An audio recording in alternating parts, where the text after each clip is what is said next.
I got to believe that Nico Hulkenberg and Haas are closing in on their deal and possibly getting ready to make an announcement. What do we know there?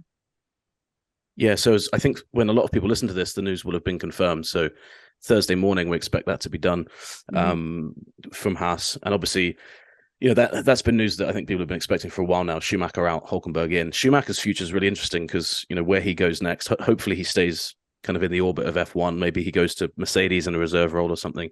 But yeah, Hulkenberg coming back. I mean, Hulkenberg's career is pretty remarkable when you look at it. He's been in, he's been out. He kind of in 2020 he was that kind of fairy tale kind of super sub story, which was actually kind of great to cover in the middle of that pandemic. And then I always forget he did two races this year. He did those two Mhm. races for Aston Martin, but it was just kind of a really underwhelming performance because of where that car was at the time. So he's probably made a smart call in the long run to stay in F1 because I think a lot of drivers when they leave Formula One, they lose that kind of that long-term seat. They go, okay, I'll go race somewhere else. I think as soon as you do that, you kind of close a lot of the doors, the opportunities that are open to you. And he's kind of kept himself there. He's kept himself testing cars. He's kept himself in the window.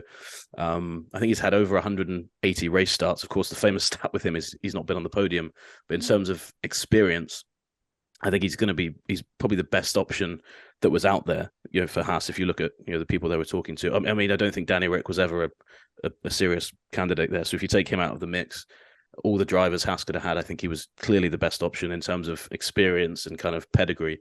It's a shame though. I know Laurence and I've talked about Schumacher before, and it is a shame because you always want to see a young guy given that chance. But I just think with Schumacher's crashes this year, I just don't think Haas could make any other call, especially in the cost cap era. You can't have as many big No. crashes as Mick had, and then he had those. I think it's two races he finished in the points. So mid season, it seemed like maybe he's going to revive things.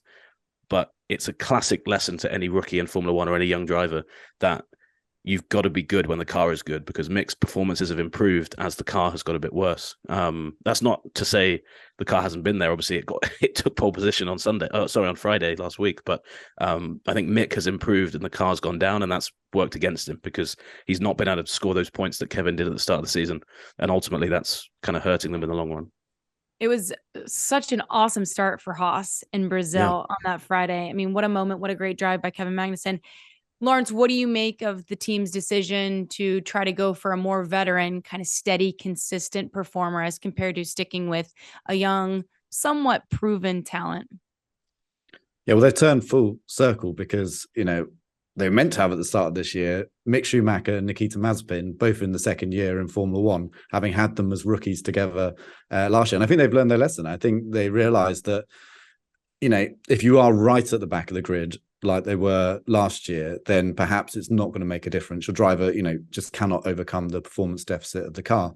But as soon as you're in that midfield, there's points to be scored with drivers who are on it. And, Kevin is a great example of that. To get that pole position lap in Interlagos, when you had all the other cars out on track, only one of them was on intermediates. That was Charles Leclerc. The rest of them were all on the soft tyres that Kevin had on. Yet Kevin in that car was able to beat them all. And that was a real kind of standout performance, not just for Kevin, but also for Mick, who had gone out in Q1. And I think this is one of the reasons that has to look at it. Okay, there's been the accidents, there's been the crash damage. That is hard to justify when you're a driver in a team without a huge budget.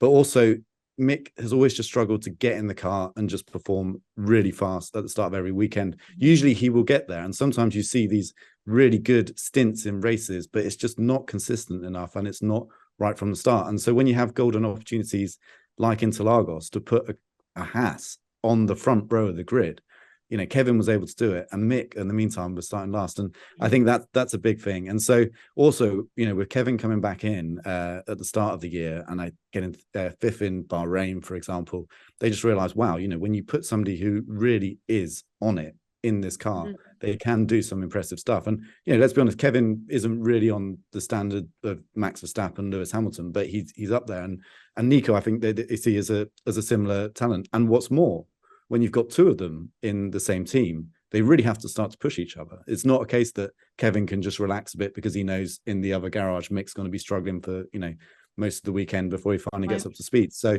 right from the start of every weekend, you're going to have both of them going for it, and it's going to be really interesting to see which one comes out, because like Nate said, Nico Hulkenberg has this horrible record of never scoring a podium in all those races that he's done.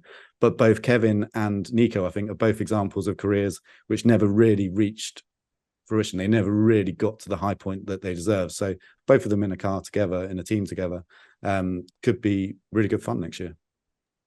Could give Steiner a headache or two in terms of, obviously the big narrative a few years ago was his teammates crashing together.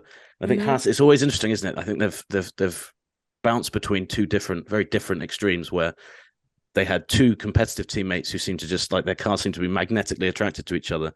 And then they went from that in 2020 to 21, where you had two cars who, like, I mean, Mazepin was spinning every week, Schumacher was making mistakes every week, and the last thing on their minds was, are these two guys going to collide? Because they're like, well, they're never together on the racetrack anyway. So I think it always brings new issues and stuff like that. But I think the management of things is going to be interesting. But I think Steiner gets on pretty well with Hulkenberg. They go back quite a long way, so I think that's going to help. But just on the dynamics of things behind the scenes, I think Kevin coming in on track's been big, but also I think Kevin Magnussen is kind of as no nonsense as you can imagine. Like, he doesn't really cause an issue behind the scenes. He's, he says what he thinks. He's almost exactly the same as Steiner like that. So I think they get on pretty well. I think one of the issues that has grown with Mick, and I think it's become less of an issue this season, but there's a lot with Mick. He's obviously very protected by the Schumacher family, which makes sense given everything that's happened with Michael over the last decade.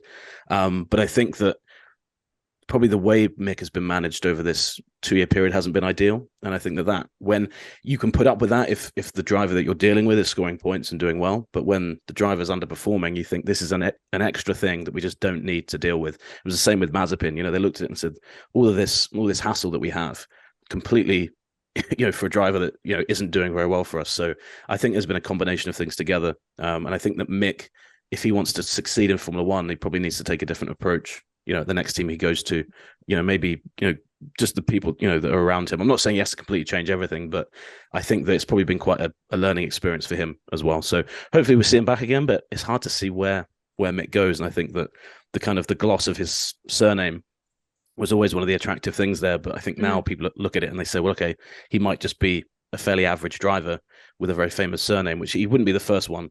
He wouldn't be the first racing driver to be like that. But it's always help and a hindrance. But I think now that name probably almost works against him, because people look at it and say, are you signing him because of the name? Because you can look at his record now and say, well, his record's not that great. So we'll see what happens there. But hopefully he stays around at least. But there's been some rumors of IndyCar and stuff like that, which would be quite interesting. I think America would quite embrace Mick Schumacher if he went to IndyCar. I think that'd be quite a nice move for him. So we'll see what happens. Thanks for watching ESPN on YouTube. And for more sports highlights and analysis, be sure to download the ESPN app. And for premium content plus live streaming, make sure to subscribe to ESPN Player.